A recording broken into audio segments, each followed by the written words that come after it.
Hello students, welcome to Study Center with Devrishi Bhardwaj. Today's math question for you is, in the given figure, find the values of x and y and then show that AB parallel to CD। देखो ये parallel का sign है, हमको ये prove करना है कि AB और CD क्या है, पैरेलल है।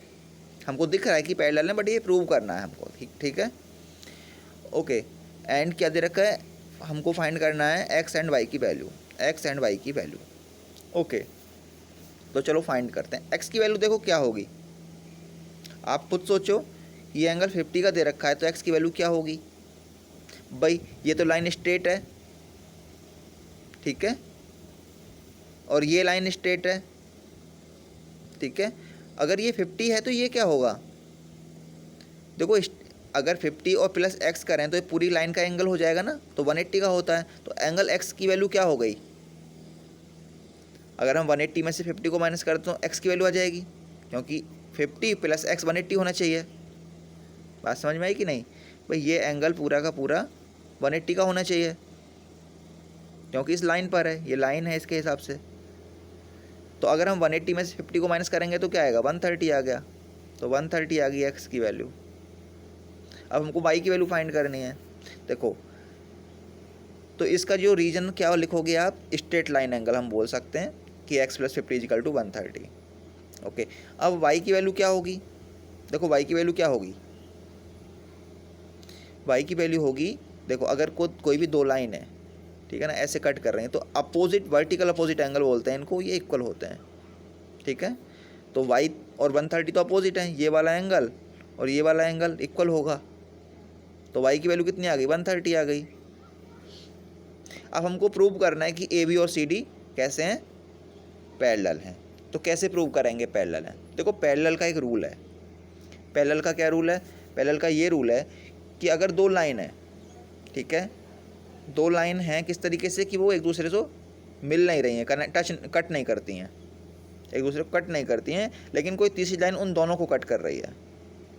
जैसे डायग्राम में दिख रहा है कि AB और CD दो लाइन हैं, ये तो कहीं कट नहीं कर रही, लेकिन एक और लाइन है जो इनको तिरछी कट कर रही है दोनों को।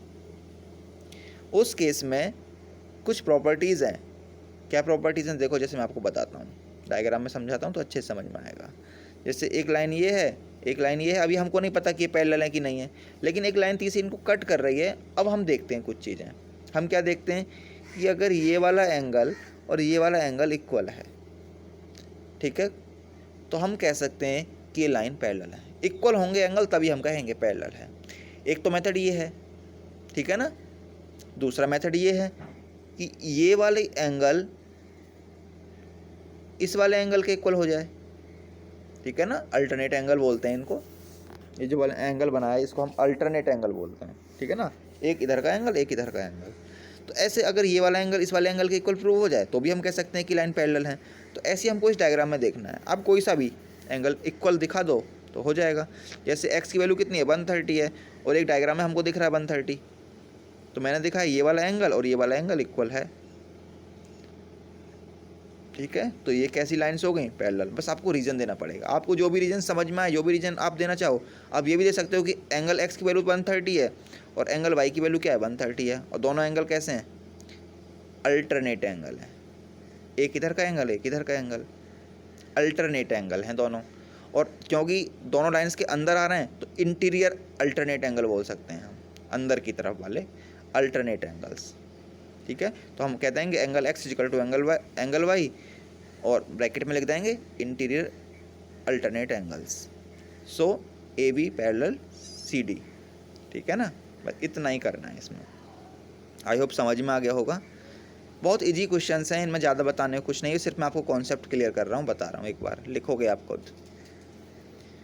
ओके, चलो एक क्वेश्चन है जो आपको सॉल्व करना है। In the given figure AB parallel CD and CD parallel EF। देखो AB CD के पैरेलल है और CD EF के पैरेलल है। और क्या दे रखा है, y/z = 3/7। एंगल y और z की वैल्यू में 3 और 7 रेशो का है, ठीक है ना, 3/7 है। तो x की वैल्यू फाइंड करनी है। तो अब सोचो कैसे करोगे आप। थोड़ी सी हिंट देता हूँ मैं आपको कैसे करना है। देखो y एंड z, ये y और z, इनमें 3 और 7 का रेशो है। ठीक है, तो अब सोचो कि वाई और जेड में क्या रिलेशन हो सकता है। सोचो क्या होगा। ये वाई है और ये जेड है। देखो वाई और जेड, मैं जेड को यहाँ पे जो एंगल होगा, एक हिंट देता हूँ आपको, ये वाला एंगल, ये वाला एंगल कितना होगा, थोड़ी लाइन ज़्यादा बड़ी हो गई, ये जो एंगल है ये और वाई एंगल इक्वल होंगे। ठीक है, ये वाला एंगल और एंगल वाई इक्वल होंगे, क्योंकि दोनों एक ही साइड, मैंने अभी क्या बताया था कि 2 लाइन हैं और ये हैं, तो जो एक जैसे होंगे, बिल्कुल एक जैसे मुंह के, ये एंगल इक्वल होंगे। या कहें ये वाला एंगल और ये वाला एंगल इक्वल होगा। ठीक है ना, तो वाई और जेड इक्वल होंगे। वाई और जेड नहीं, सॉरी, जेड के बराबर जो मैंने एंगल बनाया था ये इक्वल होंगे।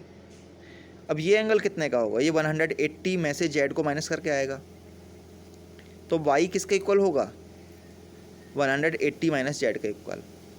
वाई किसके इक्वल होगा, 180 में से अगर हम जेड को माइनस कर दें तो उसके इक्वल होगा। अब आप सोचो कि वाई और जेड में ये रेशो है 180, यानी वाई प्लस जेड क्या हो जाएगा, 180 का हो जाएगा। मैं थोड़ी और हिंट देता हूँ, आप कंफ्यूज ना हो। वाई किसके इक्वल होगा, सबसे पहले आपको ये सोचना है। वाई इक्वल होगा, देखो 180 में से अगर हम जेड को माइनस कर दें तो ये जो एंगल आएगा ये वाई के इक्वल ही तो होगा। तो 180 में से जेड को माइनस करने पे आएगा, तो Y plus Z is equal to 180 लिख सकते हैं कि नहीं। इतनी बात समझ में आई इस इक्वेशन से, ऊपर वाली से। और क्वेश्चन में क्या दे रखा है, वाई एंड जेड में 3:7 का अंतर दे रखा है। तो सोचो वाई एंड जेड में 3:7 का अंतर है, 3:7 है। तो अब सॉल्व करो इसको, कैसे करना है। वाई की जगह हम क्या लिख सकते हैं, 3x, और जेड की जगह हम क्या लिख सकते हैं, अभी x नहीं लिखना आप, क्योंकि x तो क्वेश्चन दे रखा है, आप 3a लिख लेना। वाई की जगह हम लिख सकते हैं 3a, और जेड की जगह 7a, 3a + 7a 10a, 10a की वैल्यू 180, तो a की वैल्यू कितनी आ गई, 18, a की वैल्यू 18, तो 3a की मतलब y की वैल्यू मतलब 3a, तो 18 3 जा 54, जेड की वैल्यू 18 7 जा हो जाएगी। अब आपको फाइंड करनी है किसकी, x की वैल्यू। x की वैल्यू किसके इक्वल होगी, x और z तो इक्वल होंगे, इक्वल होंगे कि नहीं होंगे। देखो x, अब देखो आपको कैसे देखना है, मैं थोड़ा यहाँ दिखाता हूँ आपको। ये लाइन और ये वाली लाइन देखो, ठीक है, ये लाइन x की वैल्यू यहाँ पर है और z की वैल्यू यहाँ पर है। मैंने बस ये दोनों लाइन ही बनाई, ये वाली और ये वाली। तो ये वाला एंगल और ये वाला एंगल में क्या रिलेशन है, अल्टरनेट इंटीरियर एंगल्स हैं ये,